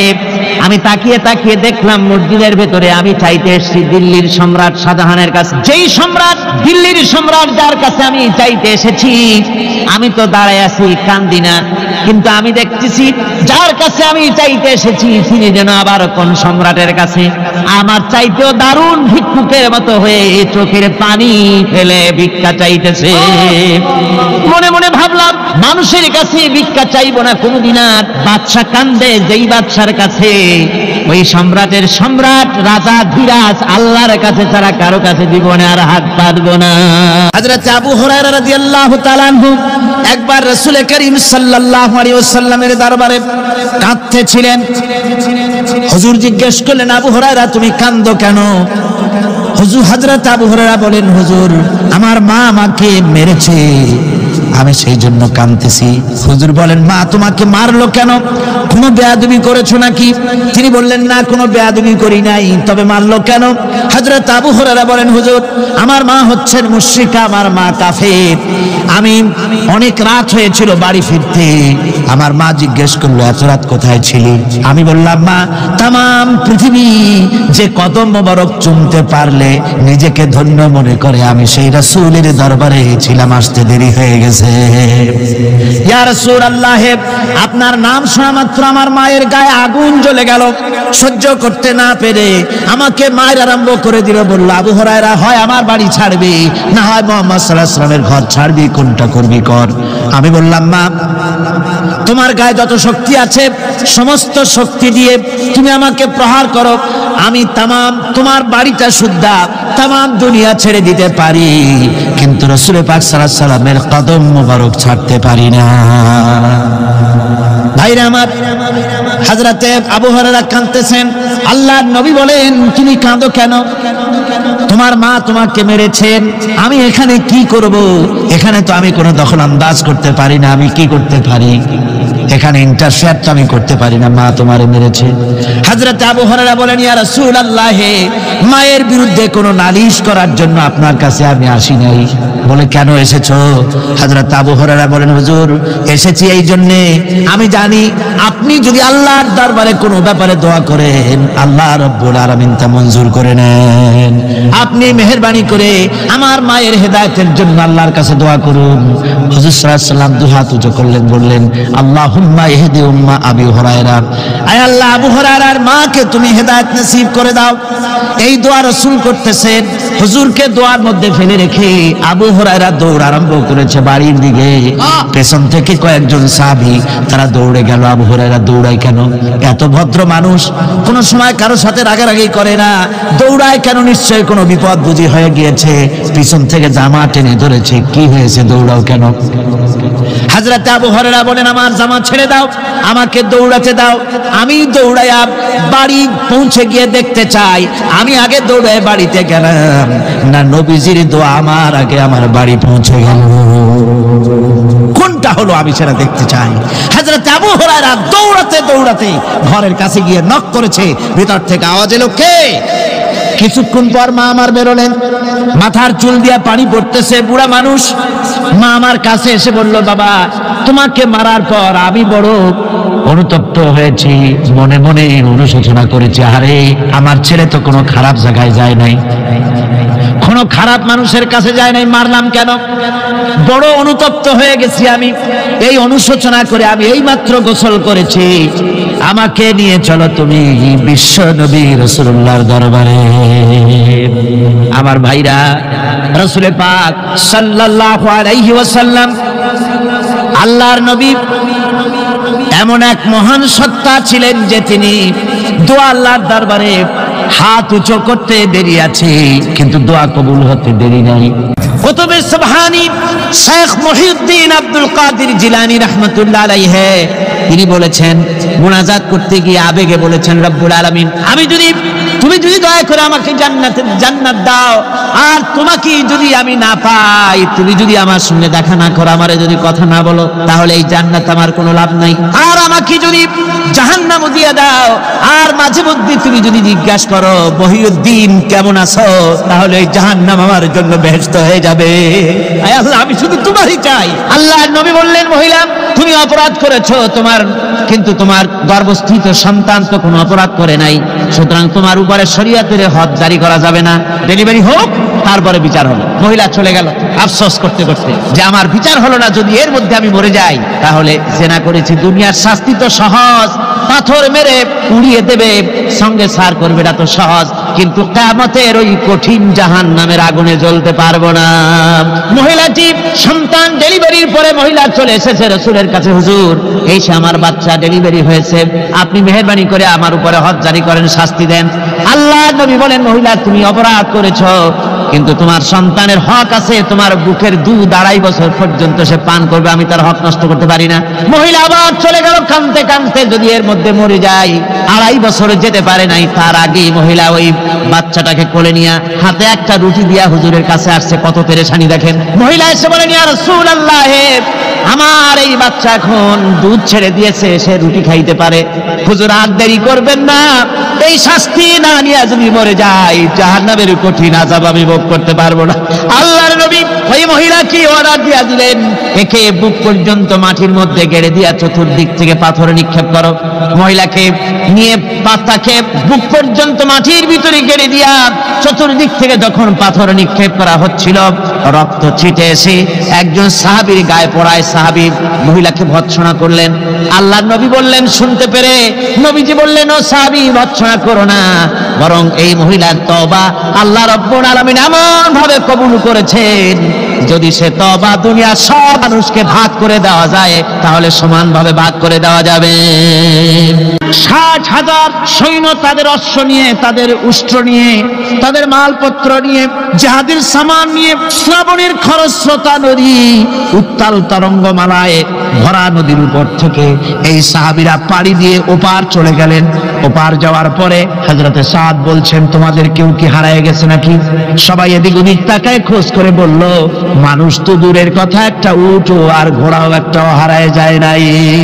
একজন বলল, আমার একটা পেয়ালা, যে পেয়ালা আমি পানি পান করতাম, সেই পেয়ালাটা তুফানে ছিটকে কোথায় চলে গেছে, ওইটা হারায় গেছে। হযরতে সাদ বলেন, মুজাহিদের কোনো জিনিস দরিয়া নিতে পারে না, অবশ্যই তা ফেরত আসবে। এই কথা তিনি বলতেছিলেন, হঠাৎ করে দরিয়ার কিনারে একটা আওয়াজ হলো, দেখা গেল তুফানের ভিতরে সেই হারানো বাটিটা তাদের মধ্যে ফিরে এসেছে। আল্লাহু আকবার। মুজাহিদদেরকে সাহায্য করেন স্বয়ং আল্লাহ রাব্বুল আলামিন। আফ্রিকার জঙ্গলের কাছে, ভিন্ন ইতিহাস, জঙ্গলের কাছেই মুসলমানদেরকে থাকতে দেওয়া হয়েছে। মনে করা হয়েছিল জঙ্গলের সমস্ত হিংস্র প্রাণীরা এই মুসলমানদের শেষ করে দেবে, যুদ্ধ করা লাগবে না। হযরতে সাদ সে অবস্থা বুঝতে পারলেন, তিনি একটা মঞ্চ তৈরি করলেন। সেই মঞ্চের উপরে দাঁড়ায় জঙ্গলের প্রাণীদের দিকে লক্ষ্য করে তিনি নোটিশ জারি করে দিলেন, বললেন, ইয়া আইয়াতুহাল হাশারাত ওয়াস সিবাউ নাহনু আসহাবু রাসূলুল্লাহ সাল্লাল্লাহু আলাইহি ওয়াসাল্লাম। হে জঙ্গলের হিংস্র প্রাণীরা, আমরা আল্লাহর রাসূলের সাহাবী, ফাইন্না নাজিলুনা ফামান ওয়াজাদনা বাদাহু কাতালনাহু। আমরা রাসূলের সাহাবী, এইখানে আল্লাহর দ্বীনকে কায়েম করার জন্য আমরা এসেছি আল্লাহর কলেমার আওয়াজ নিয়ে, আমরা এখানে রাত কাটাবো। সুতরাং এই জঙ্গলের ভিতরে হিংস্র প্রাণী যত আছো সব আমাদের এই জায়গা ছেড়ে অন্যত্র চলে যাও। আফ্রিকার জঙ্গলি মানুষেরা চিন্তা করলো, মানুষের কথা কি জঙ্গলি প্রাণীতে শোনে নাকি, পাগলে কয় কি? তারা তাকায় তাকায় দেখলো হযরতে সাদের এই ঘোষণার পরে বাঘের কাতারে বাঘ, সিংহের কাতারে সিংহ, সাপের কাতারে সাপ, যার যার ডিম আর বাচ্চাগুলি মুখে কামড়ায়া সাহাবীদের এলাকা ছেড়ে দিয়ে তারা অন্যত্র চলে গেল। আমার মুসলমান ভাইরা, এই ছিল মুসলমানদের ইতিহাস। দ্বীন প্রতিষ্ঠা করার কাজে মুসলমান এগোলে আল্লাহই মদত করেন। কে মদত করেন? একবার একজন দরবেশ সাহেব রাস্তা দিয়ে যাচ্ছেন, প্রতিমধ্যে তিনি দেখতে পেলেন নদী থেকে এক কলসি পানি নিয়ে এক যুবতী সুন্দরী মেয়ে রাস্তা বেয়ে যেতেছে। দরবেশ সাহেব দাঁড়ায় গেলেন আর ওই যুবতীর দিকে এক নজরে তাকায় আছেন, চোখে পলক দেয় না। এরপরে যুবতী থমকে দাঁড়ায় গেল। আধা বুড়া মানুষ, দাড়ি অর্ধেক পাইকে গেছে, দেখতে দেখায় খুব বুজুর্গ মানুষ, কিন্তু রাস্তায় আমার একা পায়া এমনি করে তাকিয়ে আছে আর চোখ দিয়েও তো পানি পড়ে। ব্যাপারটা কি? দরবেশ কাঁদে কেন? প্রতিমধ্যে আমাকে একা পেয়ে দরবেশ কাঁদে কেন, তাকিয়ে আছে কেন? মহিলার চিন্তা জাগলো। শেখ সাদী রহমাতুল্লাহ আলাইহি ঘটনা লিখেছেন, বাংলা এক কবিতার অনুবাদ করেছেন। একদা সুখদায়ক প্রমোদা বদন, দর্শন করি মম ঝরিল নয়ন, হেসে কহে সেরূপসী সবিস্ময় মন, কহ দেখে মহাশয় কহ কি কারণ, বিষয়ে বিরাগী তুমি ভুবনে প্রচার, কি হেতু জন্মিল তব মানস বিকার। যুবতী মেয়েটি বলছে, ওগো দরবেশ সাহেব, হুজুর সাহেব, আমি একটা যুবতী মেয়ে লোক, রাস্তায় আমাকে একা পেয়ে আপনি আমার দিকে তাকায় আছেন আর কাঁদতেছেন। এই বৃদ্ধ বয়সে ভীমরতি হলে কেন? আমাকে দেখে কাঁদেন কেন আর এক নজরে কেন তাকায়ছেন? কারণটা কি? কি কুমতলব আছে? দরবেশ সাহেব বলছেন, হেসে কহিলাম বালে করহ শ্রবণ, নেত্র ঝরে তবু হেতু ভেব না এমন। হে রূপসী মেয়ে, তোমার জন্য আমি কান্দি, একথা একবারও চিন্তা করো না। যে শিল্পী রচিল ওই সুধাংশু বদন, তাহার তরে ঝরে নেত্র নয়নে জীবন। তোমার প্রেম পাওয়ার জন্য তোমাকে দেখে লোবাতুর এবং কামুক হয়ে তোমার দিকে তাকায় কান্দি, একবারও ভেব না। আল্লাহর কসম আমি কাঁদতেছি, তোমার এত সুন্দর স্বাস্থ্য আর চেহারা যে আল্লাহ রাব্বুল আলামিন বানায় দিলেন, না জানি সেই আল্লাহ কত সুন্দর। হযরত নূহ আলাইহিস সালামের জামানায় 40 দিনের বন্যা। এই বন্যার পরে জাহাজ যখন নেমে গেল, তখন তিনি মনে মনে ভাবলেন, আমি তো জোড়ায় জোড়ায় করে সমস্ত প্রাণীগুলি আর মানুষগুলি, কিছু কিছু মানুষ যারা ঈমান এনেছিল তাদের জাহাজে উঠাইছে, কিন্তু একটি বুড়ি আমার উপরে ঈমান এনেছিল আর আমি তার ওয়াদা করেছিলাম সাথে করে নিয়ে যাব, আমি তো তার কথা ভুলে গিয়েছি। অনুশোচনা এলো। জাহাজ থেকে নেমে চতুর্দিকে লক্ষ্য করলেন, মানুষ নাই, জনপদ নাই, সব শেষ হয়ে গেছে। পাহাড় পর্বত কাঠ হয়ে পড়েছে, বিল্ডিং গুলি শেষ হয়ে গিয়েছে, কোন জনপদে কোনো প্রাণী নাই, প্রাণী বলতে কিছুই নাই। হঠাৎ দূরে দেখতেন একটা কুড়ে ঘরের মতো দেখা যায়। ভাবলেন এত বড় বন্যার ভিতরে কুড়ে ঘর কেমনে থাকলো? আস্তে করে হেঁটে গেলেন কুড়ে ঘরের কাছে। ভেতরে মানুষ আছে বলে মনে হলো। বাইরের থেকে প্রশ্ন করলেন, ভিতরে কে? জবাব এলো, আমি এই ঘরের মালিক, আমি এক বুড়ি বিধবা এক মহিলা। আপনি কে? তিনি বললেন, আমি হচ্ছি এই জামানার পয়গম্বর হযরত নূহ আলাইহিস সালাম। বুড়ি বলছেন, আমারও ধারণা তাই। আপনি আমাকে ওয়াদা করেছিলেন বন্যা হলে পরে, বন্যার আভাস যখন আপনি পাবেন, আমাকে আপনি সাথে করে জাহাজে উঠায় নিয়ে দিবেন। আমার মনে হয় বন্যা কবে হবে সেই খবর দেওয়ার জন্য আপনি এসেছেন। হযরত নূহ আলাইহিস সালাম সিজদায় পড়ে কাঁদতে লাগলেন, বললেন, রব্বুল আলামিন, তোমার কুদরত বোঝার ক্ষমতা আমার নাই। 40 দিন পর্যন্ত পানির ভিতরে মানুষ কেমনে জীবিত রইল? আল্লাহ পাক শোনালেন, বিপদ যখন এলো, তুমি তোমার উম্মতকে ভুলে যেতে পেরেছো, ভুলে গিয়েছো, কিন্তু আমি রব্বুল আলামিন রহমানুর রহিম, আমি আমার বান্দিরে ভুলি নাই। পানির স্রষ্টা আল্লাহ, পানির ভিতরে তিনি বাঁচাতে পারেন, আবার তিনি আগুনের ভিতরে বাঁচাতে পারেন, সব কিছু করতে পারেন, সমস্ত ক্ষমতা আল্লাহ পাকের। মুনাফিক, তুমি কাকে ভয় দেখাতেছ? তোমার তরবারি এই সমাজের কিছু কাফেরেরা ভয় করতে পারে। তুমি কি আমারে চেনো নাকি? তুমি কারে ভয় দেখাও? তাম পৃথিবীর সমস্ত কাফেরদের উপরে আল্লাহ রাব্বুল আলামিন আমাকে বাঘ বানায় পাঠিয়েছেন। তরবারি দিয়ে প্রমাণ হবে। মুনাফিক বলে তুমি আঘাত করো, কয় না, আক্রান্ত হলে বলে তারপরেই জবাব দেব। এরপরে মুনাফিক আঘাত হানতে লাগলো। হযরতে আলী সমস্ত রণকৌশল দিয়ে আঘাতগুলি তিনি ফিরিয়ে দিতে লাগলেন। এরপরে হযরতে আলী বলছেন, মুনাফিক এবার তৈরি হও আমার আঘাত সহ্য করার জন্য। হযরতে আলী জুলফিকার তুলে আঘাত করলেন। এক আঘাতেই দেখা গেল মুনাফিকের মাথা থেকে শুরু করে শরীর টুকরা হয়ে গিয়া হযরত আলীর তরবারির মুঠা পর্যন্ত মাটির ভিতরে গেড়ে গিয়েছে। পরে দুর্গ দখল হয়ে গেল। পরের দিন আল্লাহর নবী বলেন, আলী শুনতে পেলাম তোমার ঢাল ভেঙে গিয়েছিল, তারপরে তুমি যুদ্ধ করলে কি দিয়ে? হযরত আলী বলেন, হুজুর আমুস দুর্গের ওই কবাটটা, লোহার কবাটটা বাম হাতে নিয়া আর ডান হাতে তরবারি নিয়ে লড়াই করেছি। হুজুর বলেন, কি করে মানুষ কেমনে এত বড় দুর্গের লোহার কবাট হাতে নিয়ে যুদ্ধ করে? একটু দেখাও তো দেখি। হযরত আলী গতকালকের মতো বাম হাত দিয়া ধরেছেন, নাড়াতে পারেন না। এবার ডান হাত দিয়া ধরেছেন, নাড়াতে পারেন না। ডান আর বাম দুই হাত দিয়া সমস্ত শক্তি দিয়ে এমন জোরে টান মেরেছেন, প্রতিটি লোমকূপের গোড়া থেকে ঘাম বেরিয়ে এসেছে, এক চুলো নড়াতে পারেন নাই।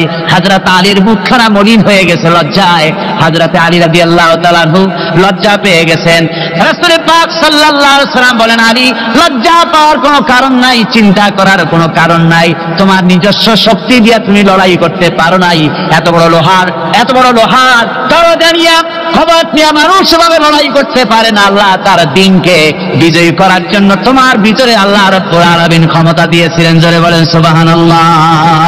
আল্লাহ রাব্বুল আলামিন এই জিহাদের ময়দানে যখন মানুষ আসে, আল্লাহ তাদের উপরে মদদ দান করেন। আমার বন্ধুগণ, আল্লাহর দিনকে জমিনের উপরে প্রতিষ্ঠিত করার জন্য যদি আমরা আজও ঐক্যবদ্ধ হই দিন কায়েমের জন্য, তাহলে আল্লাহ রাব্বুল আলামিন আমাদেরকে মদদ করবেন। আল্লাহ পাক কোরআনে কারীমের মধ্যে বলেছেন, ওয়া কানা হাক্কান আলাইনা নাসরুল মুমিনিন। মুমিনদেরকে সাহায্য করা আমি আল্লাহর জন্য ওয়াজিব হয়ে যায়। জোরে বলেন সুবহানাল্লাহ। মুমিনদের জন্য সাহায্য করা আল্লাহর জন্য কি হয়ে যায়? ওয়াজিব হয়ে যায়। ভাইরা একটু বৃষ্টি সহ্য করেন না, খুব বেশি বৃষ্টি। আচ্ছা, এটা রহমত। এটা কি রহমত? আমার ভাইরা, জিহাদের ভিতরে আল্লাহর জান্নাতে যাওয়ার জন্য তারা জিহাদ করেছেন। তারা দেশ দখলের জন্য জিহাদ করেন নাই, দিন প্রতিষ্ঠার জন্য লড়াই করা ফরজ। দিন প্রতিষ্ঠার জন্য লড়াই করা কি? জনগণ কি? আর এই ফরজ দায়িত্ব পালন করতে গিয়ে যদি কেউ মারা যায়, তাহলে কোথায় যাবে? ওই শাহাদাতের মত হচ্ছে একটা সেতু বা একটা ব্রিজ, একটা সাঁকো।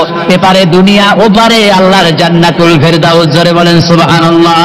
এই জন্য হযরত ওমর ফারুক রাদিয়াল্লাহু তাআলা সব সময় দোয়া করতেন, আল্লাহুম্মা রযুকনি শাহাদাতান ফি সাবিলিক ওয়াজআল মাউতি ফি বালাদি রাসূলিক। আল্লাহ রাব্বুল আলামিন, আমাকে রাসূলের শহরে পৌঁছাও আর আমাকে তোমার দ্বীনের রাস্তায় শাহাদাত মঞ্জুর করো। জোরে বলেন আমিন। এটা আমাদের দোয়া, আমারও দোয়া, আমার সারা জীবনের স্বপ্ন, সারা জীবনের স্বাদ আল্লাহ যেন শাহাদাতের মওত নসিব করে দেন। জোরে বলেন আমিন। এর থেকে উন্নত মানের মওত আর নাই। ওই প্যারালাইসিস হয়ে বিছানায় পড়ে তড়পায় মরার কোনো দাম নাই। দুনিয়ার বুকে বিড়ালের জিন্দিগি বছর করার 500 বছর বেঁচে থাকার দাম নাই। সিংহের মতো 1 সেকেন্ড বেঁচে থাকার দাম আছে, ঠিক কিনা? আর মওত, প্লীহা, যকৃত, typhoid, paralysis, diabetes, heart attack, kidney পচে যাওয়া, হাবিজাবি মওতের চাইতে আল্লাহর রাস্তায় জিহাদ করে শাহাদাতের মওত সর্বশ্রেষ্ঠ মওত। জোরে বলেন সুবহানাল্লাহ। আমার ভাইরা, রাসূল পাক সাল্লাল্লাহু আলাইহি ওয়াসাল্লাম তিনি মদিনা মুনাওয়ারায় এসে প্রথম যে জিহাদের সম্মুখীন হলেন, ওইটার নাম কি? কোন জিহাদ? বদর। কোন জিহাদ? বদরের জিহাদ। সেই বদরের মাঠে জিহাদের জন্য রাসূল সাহাবীদেরকে তৈরি করতেছেন। তো আপনারা চিন্তা করেন বিষয়টা, জিহাদ করতে হবে। এই বদরে সাহাবীরা জিহাদ করবে কাদের বিরুদ্ধে? নিজের বাপের বিরুদ্ধে। রাসূল পাক খুব চিন্তিত হলেন, যে সাহাবীদেরকে কিভাবে উদ্বুদ্ধ করা যায়। হুজুর জিহাদের কথাই বলতেছেন যে এখন বদরে আমাদের টিকে থাকার প্রশ্ন, এইটা মুসলমানদের টিকে থাকার প্রশ্ন, বদরের যুদ্ধ, বদরের এই জিহাদটা। হুজুর যখন এগুলি বলতেছেন, হযরতে মিকদাদ রাদিয়াল্লাহু তাআলা আনহু রাসূলুল্লাহ একজন জলিলুল কদর সাহাবী, তিনি দাঁড়িয়ে বলছেন, হে আল্লাহর রাসূল, কেন আপনি চিন্তা করছেন? ইমজি বিনা ইয়া রাসূলুল্লাহ হাইসুমা তাশা, হে আল্লাহর রাসূল, আপনি আমাদেরকে নিয়ে চলুন যেদিকে আপনার খুশি। হাইসুমা আমারাকাল্লাহ, যেদিকে আল্লাহ আপনাকে নির্দেশ করেন সেদিকে আমাদের নিয়ে আপনি সেদিকেই চলুন। ইন্না লা নাকুলু লাকা কামা ক্বালা বনু ইসরাঈল লিমূসা আলাইহিস সালাম ইযহাব আনতা ওয়া রাব্বুকা ফাকাতিলা ইন্না হাহুনা কায়িদুন। বুখারী শরীফের হাদিস। হযরত মিকদাদ রাদিয়াল্লাহু তাআলা আনহু বলছেন, হে আল্লাহর রাসূল, আপনি আমাদের নিয়ে চলুন, আল্লাহ যেদিকে আপনাকে আমাদের নিয়ে যেতে বলেন সেই দিকে নিয়ে যান। আমরা মুসা আলাইহিস সালামের উম্মতের মতো বলবো না যে হে মুসা আপনি আর আপনার আল্লাহ দুজন গিয়ে যুদ্ধ করেন, আমরা এখানে বসে থাকি, এমন কথা আমরা বলবো না। বাল ইযহাব আনতা ওয়া রাব্বুকা ফাকাতিলা ইন্না মাআকুমা মুকাতিলুন। ও নবী, বরং আমরা বলবো আপনি চলুন আমাদের নিয়ে, আপনি এবং আপনার আল্লাহ চলুন জিহাদের ময়দানে, আমরা আপনার সঙ্গে জিহাদ করব, লড়াই করব সেই পর্যন্ত। মা দামাত মিন্না মা দামাত আইনুম মিন্না তাতাররাফ, যতক্ষণ পর্যন্ত আমাদের একটা চক্ষুর পলক পড়ে, যতক্ষণ পর্যন্ত একটা চোখের পাতা নড়ে, ততক্ষণ পর্যন্ত আমরা কাফেরদের বিরুদ্ধে লড়ব। সুবহানাল্লাহ বিহামদিহি, যতক্ষণ চোখের পাতা নড়ে ততক্ষণ পর্যন্ত লড়ব, নিয়ে চলুন আমাদেরকে। হুজুর খুব খুশি হলেন। আহারে, রাসূল পাক সাল্লাল্লাহু আলাইহি ওয়াসাল্লাম দারুণ ভাবে খুশি হয়ে গেলেন। হুজুর বললেন, ও সাহাবীরা, তোমাদের মানসিক অবস্থা যখন এই, কুমু বিনা ইলা জান্নাতিন, চলো আমার সাথে বেহেশতের দিকে। সুবহানাল্লাহ, সবাই বলেন সুবহানাল্লাহ। কুমু বিনা ইলা জান্নাতিন আরদুহা কাআরদিস সামাওয়াতি ওয়াল আরদ, সেই বেহেশতের দিকে চলো যে বেহেশতের বিশালতা প্রশস্ততা এই পৃথিবী এবং আকাশের চাইতে অনেক বড়, সেই বেহেশতের দিকে চলো। ফাকামা উমাইর বিন হামাম ওয়া কানা ইয়াকুলুত তামার, হযরত উমাইর বিন হামাম এক যুবক, তিনি দাঁড়িয়ে গেলেন। আমার মুসলমান ভাইরা, যুবকদের অবদান কিন্তু ইসলামের সব চাইতে বেশি। জোরে বলেন সুবহানাল্লাহ। কাদের অবদান বেশি? সর্বপ্রথম ইসলাম কবুল করেছে কারা? যুবকরা। হযরত আবু বকর, হযরত ওমর রাদিয়াল্লাহু তাআলা আনহু, তাদের বয়স যুবক বয়স, যুবক বয়সে তারা ইসলাম কবুল করেছেন। হযরত আলী যুবক ছিলেন, এই জন্য যুবকদের ইবাদতের সব বেশি। রাসূল পাক বলেছেন, কিয়ামতের ময়দানে যেদিন কোন ছায়া থাকবে না, আরশে আজিমের নিচে 7 শ্রেণীর লোকেরা ছায়া পাবে, তার মধ্যে এক শ্রেণী হচ্ছে ওয়াশাবুন নাশা ফি ইবাদাতিল্লাহ, ওই যুবকেরা যারা নাকি রাত গুজরান করে, রাত কাটায় আল্লাহর ইবাদতে, রাত জাগে আল্লাহর ইবাদত করে। জোরে বলেন সুবহানাল্লাহ। বুড়োদের একবার আল্লাহ বলা আর এক যুবকের একবার আল্লাহ বলা, বৃদ্ধের সারা সপ্তাহ তাহাজ্জুদ পড়া আর যুবকের এক রাতের তাহাজ্জুদ পড়া মনে হয় তার থেকেও বেশি। সুবহানাল্লাহ। তাই বলে বৃদ্ধ যারা, তারা কিন্তু হতাশ হবেন না, ওই যৌবনকাল আপনিও বেরিয়ে এসছেন, ঠিক না? সুতরাং যুবকদের অবদান বেশি। হযরত উমাইর বিন হামাম রাদিয়াল্লাহু তাআলা আনহু, তিনি দাঁড়িয়ে গেলেন, তার হাতে ছিল ওয়া কানা ইয়াকুলুত তামার, তিনি খরমা খাচ্ছিলেন, হাতে ছিল কয়েকটা খরমা, তিনি খরমাগুলি হাতে নিয়ে দাঁড়িয়ে বলছেন ওয়াকালা বাখবাখ, তিনি বলছেন, বাখবাখ শব্দ এটা হচ্ছে লুগাল মুহাল্লিয়া, অর্থাৎ আঞ্চলিক শব্দ। এর অর্থ হচ্ছে মা আযমাহু ওয়া মা আহসানাহু। কি আশ্চর্য, কি সুন্দর, কি বিরাট, কি সুন্দর কথা আপনি বললেন হে রাসূল। জান্নাতুন আরদুহা কাআরদিস সামাওয়াতি ওয়াল আরদ, এমন দেশ তো পাওয়া যাবে জিহাদ করলে যে বেহেশতের বিশালতা প্রশস্ততা এই বিশাল আকাশের চাইতে, জমিনের চাইতে বেশি। ওয়াল্লাহি লাউ কুনতু হাইয়ান হাত্তা তুলাহুন্না, আমি যদি, ওয়াল্লাহি আল্লাহর কসম, আমি যদি এই খরমাগুলো যদি খাইতে থাকি, ইন্নাহা লা হায়াতুন তাবিলা, তাহলে তো এটা অনেক লম্বা হায়াত লাগবে, এই খরমাগুলি খাইতে অনেক সময় লাগবে, বেহেশতে যাইতে দেরি হয়ে যাবে। সুতরাং এই খরমা তো আর খাওয়া যাবে না, ফারমাবিহিন না, হাতের খরমাগুলি সব ফেলে দিয়ে জিহাদের ময়দানে লাফায় পড়লেন। অনেকগুলি কাফেরকে জাহান্নামের ঘাটে উতরায় দিয়া হযরত ওমর নিজেও শাহাদাত বরণ করলেন। জিহাদের শেষে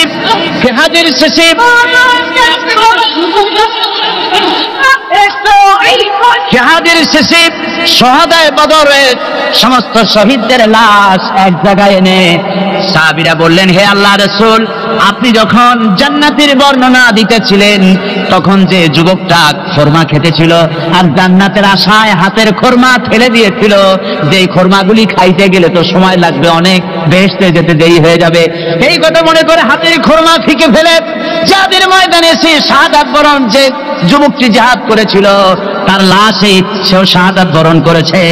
রাসূল পাক হযরত ওমরের চেহারার দিকে লক্ষ্য করে তার দিকে অঙ্গুলি সংকেত করে হুজুর বলছেন, ইন্নাকা মিন আহলিহা। ওমর, যে বেহেশতের জন্য তুমি খোরমা খাওয়ার ধৈর্য ধরতে পারো নাই, আমি নবী সাক্ষী দিচ্ছি তুমি সেই জান্নাতের অধিবাসী। আমার ভাইরা, ওই জান্নাতে যাওয়ার জন্য আল্লাহর দ্বীনকে প্রতিষ্ঠার জন্য আমাদেরকে ঐক্যবদ্ধ হতে হবে। আল্লাহর দ্বীনের জন্য আল্লাহর নবীর যে আদর্শ, সে আদর্শ প্রতিষ্ঠার জন্য এগিয়ে আসতে হবে। যদি আমরা তা করতে পারি, আমরা সংখ্যায় কত, আমাদের অস্ত্র আছে কি নাই, আমাদের জনবল কত, আমাদের সৈন্যবল কত, এগুলি প্রশ্ন না।